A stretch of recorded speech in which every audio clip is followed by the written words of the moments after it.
YouTube. It's one wheel too fast. How are you all? Hope you're all well. Just out riding on a nice sunny day. No, I'm joking, it's actually spitting. My visor's caked in like a fine muck that won't come off no matter what you do. Just on the way to get my hair cut. The A20's broken again. Someone bibbing, don't fucking bib me, motherfucker. Yeah, so topic today is old bikes versus new bikes. Okay, and do the benefits of buying a brand new bike, you know, do the good points outweigh the bad points? In my opinion, I'd have to say no, they don't. And I'll tell you why. Okay, firstly, you know, the cons, well, they cost a shitload of money, first off. Not a shitload, I mean, you know, they're not stupidly priced. I mean, some of them are, like Ducati and Aprilia, I suppose, if you go for the top of the line ones. But what you don't realise, or maybe some of you don't realise, is that when you buy brand new, you're paying tax. You're paying VAT, which I believe stands at about 20%. So as soon as you buy that bike, you can automatically wipe 20% of the value off of it because of the VAT. Oh, this is a 21st Moto. I never see anything I like when I go past there. Yeah, so you lose the VAT straight away. Plus, you know, once you bought it, that's it. Once you've ridden it, it's second hand. You're the first owner. So the bike's not a brand new anymore. So yeah, I mean, say you bought the bike and in a year you want the new one, the newer one. You know, what do you stand to lose in a year? I don't know, 2 or 3, 4 grand easily off of the value of it in the first year. You know, as opposed to an old bike. Something like this, you spend a couple of grand on it. If you get a good one with a few good bits on it, you know, you could ride this around for a year, put 5,000–6,000 miles on it, and then go and get your money back, you know. So, you know, that's one of the reasons why I prefer an older bike. You don't lose massive amounts of money. The second thing I don't like about new bikes is thieves like to nick them. You know, I had a K7 GSX-R 1000 stolen not a huge amount of time ago, and that wasn't even new, but it was very clean. I mean, you know, when I bought it, I think I was the second owner, or the third maybe, and the first two never took it out in the rain. It had about 6,000 miles on it, so it was like new.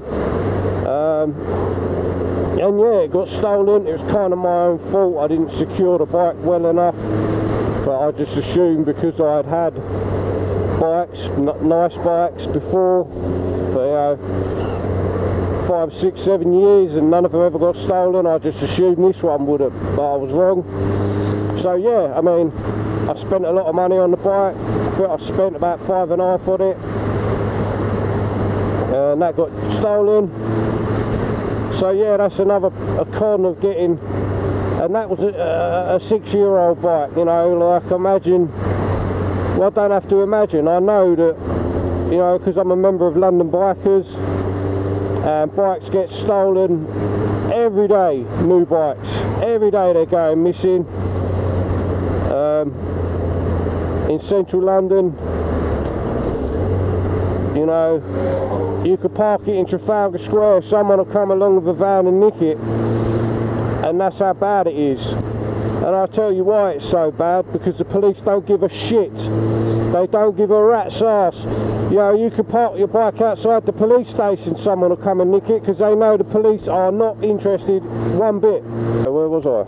Old bikes versus new bikes. I mean, yes, new bikes are faster. They get faster every year.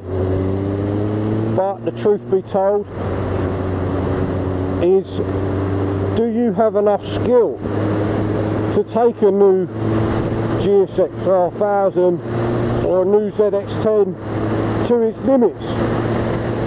Because, you know, I've been riding for 10 years, but I know I can't. I wouldn't get that bike near its potential, you know.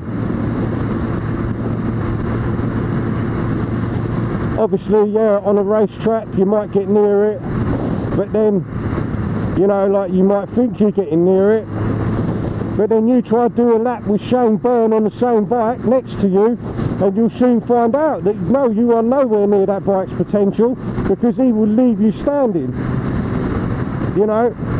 And that's my point. Unless you are, you know, a Shane Byrne type,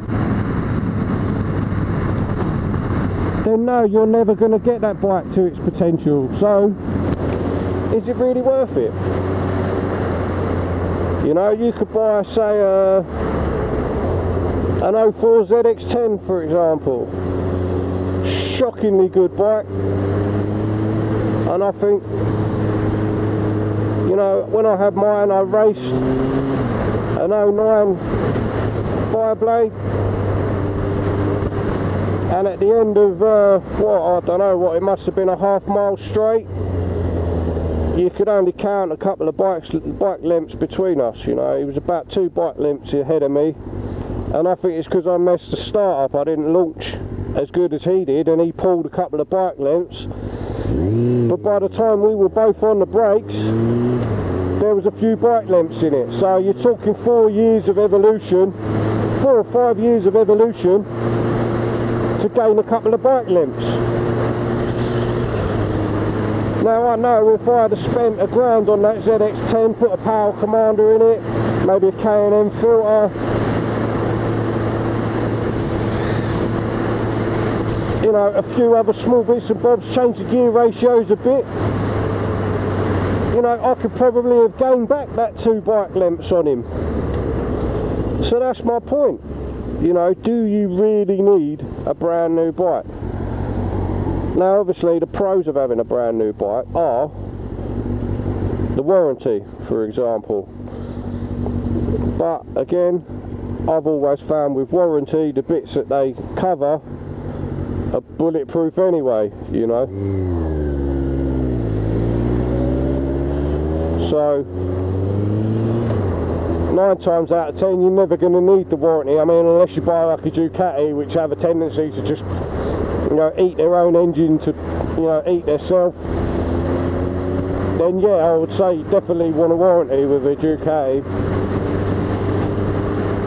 But yeah, so you get a warranty, you get 3 years MOT with the bike. You know, it doesn't need an MOT for 3 years. But what the fuck does an MOT cost anyway? You know, 30-40 quid if it don't need anything. Maybe you need a, I don't know, new tyre or something. It'll probably cost you 100 quid, so 130 quid for your MOT. I think it's a case of, if you earn 50-60 grand a year, you know, and you're taking home a nice wage every month, then it probably wouldn't affect you to change your bike every year, you know, buy a brand new one every year. Probably wouldn't affect you too badly. For me, in my case, you know, with my last job, I think I must have swapped bikes about 4 times. You know, every time you lose a bit of money on the one you sell, the one you buy is a bit overpriced, and then you've got to swap your insurance over, and so on and so on. And then, you know, whatever bike you buy might need a tyre, might need a chain, might need some brake pads. You know, so in my experiences, I ended up, every time I swapped bikes, I'd probably spend another £1,000 on the bike itself, and then So about 500 quid on parts and a MOT or tax or whatever it needed, new set of tyres. You know, so it cost me £1 to swap bikes, and I probably did that 4 or 5 times last year. So yeah, it cost me, I spent a few grand on bikes, where I suppose you could say if you just went and bought a new bike, you could just, you know, you wouldn't have to keep swapping it every 6 months or a year. You know, they just keep lasting, didn't they, I suppose. So yeah, so I'm going to stop this video here, and I'll see you again soon. Adios, amigos. Mate, you're in the bike bay. What, fella? You're in the motorcycle bay. Motorcycle, mate? Yeah. No, this is for the motorbike. I didn't have a clue. Alright, no.